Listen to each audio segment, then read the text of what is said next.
ئەکبەر هاشمی ڕەفسنجانی کە ڕۆژی ڕابردوو لە تەمەنی 82 ساڵیدا بەهۆی نەخۆشی دڵەوە لە یەکێک لە نەخۆشخانەکانی شاری تاران کۆچی دوایی کرد. یەکێک بووە لە سیاسەتمەدارە دیارەکانی کۆماری ئیسلامی ئێران لە پاش شۆڕشی ئەو وڵاتە و وەک یەکەمین سەرۆکی پەرلەمانی ئێران و چوارەمین سەرۆک کۆماری ئەو وڵاتە کاری کردووە. ڕەفسنجانی کە لە 25 ئابی 1934 دا لە گوندی بەهرەمانی سەر بە شارۆچکەی ڕەفسنجانی پارێزگای کرمان لەدایک بووە، لا پێش شۆڕشی ئێران لە ساڵی 1970 پەیوەندی کردووە بە بزوتنەوەی ئایەتوڵڵا خومینی و ڕۆڵێکی کاریگەری لە جەنگی ئێران عێراق لە نێوان ساڵانی 1970 بۆ 1970 بینیوە و یەکەمین سەرۆکی پەرلەمانی ئێران بووە. هەروەها لە نێوان ساڵانی 1969 بۆ 1990 بۆ دوو خول پۆستی سەرۆک کۆماری لە سەر ڕەوتی پارێزگاران بەڕێوە بردووە. پاشان بوو بە سەرۆکی ئەنجومەنی دیاریکردنی بەرژەوەندیەکانی ئێران. پێشتریش هۆکاری سەرەکی هاتنە سەر دەسەڵاتی عەلی خامنەئی بوو. دواتر لەگەڵ خامنەییدا لە هەندێک بابەتدا ناکۆک بوون و ناڕاستەوخۆ ڕەخنەیان لە یەکتر دەگرت. لە ساڵی 2005دا لە هەڵبژاردنەکانی سەرۆک کۆماری ئێراندا بەرامبەر مەحموودی ئەحمەدی نەژاد شکستی هێنا. لە هەڵبژاردنەکانی سەرۆکایەتی 2009دا ڕەفسنجانی لایەنگری ریفۆرمخوازەکانی کرد و پشتگیری میر حوسەین موسەوی کرد. بەمەش ناکۆکیەکانی نێوان ڕەفسنجانی و خامنەیی زیاتر دەرکەوت. پایزا ڕەفسنجانی کچی بە هۆی هەڵسوکەوت و ڕوونکردنەوەی ریفۆرمخوازەکانەوە دەست بەسەر کرا و مەهدی هاشمی کوڕیشی بە تۆمەتی بەرتیل سزای زیندانی 10 ساڵی بۆ دەرکرا.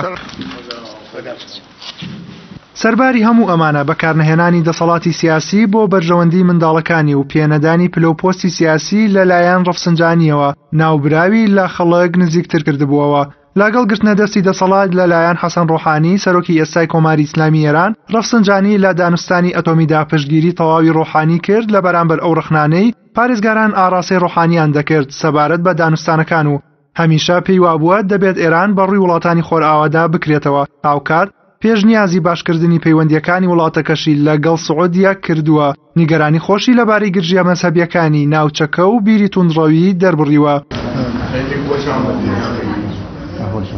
ڕەفسنجانی لە ساڵەکانی 2007 تا 2011 دووەمین سەرۆکی ئەنجومەنی شارەزایانی ئێران بووە. لە ساڵی 2013دا بۆ جاری چوارەم بۆ سەرۆک کۆماری ئێران خۆی کاندید کردەوە، بەڵام لەلایەن ئەنجومەنی پارێزگاریکردن لە دەستوری ئەو وڵاتە متمانەی ڕەتکرایەوە. لە مانگی شوباتی ساڵی ڕابردووشدا لیستی میانڕەوەکان کە ڕەفسنجانی پشتگیری دەکردن لە هەڵبژاردنەکانی ئەنجومەنی شارەزایانی ئێراندا لەلایەن گەلی ئێرانەوە پشتگیری تەواوی بەدەستهێنا. لە 8 کانونی دومی 2017دا لە نەخۆشخانەی شەهیدانی تەجریشی داران بەهۆی نەخۆشی دڵەوە کۆچی دوایی کردو و بڕیارە سبەی تەرمەکەی بە خاک بسپێردرێت.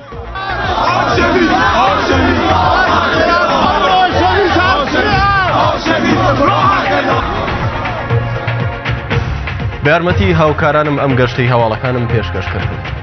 خواتان لەگەڵ.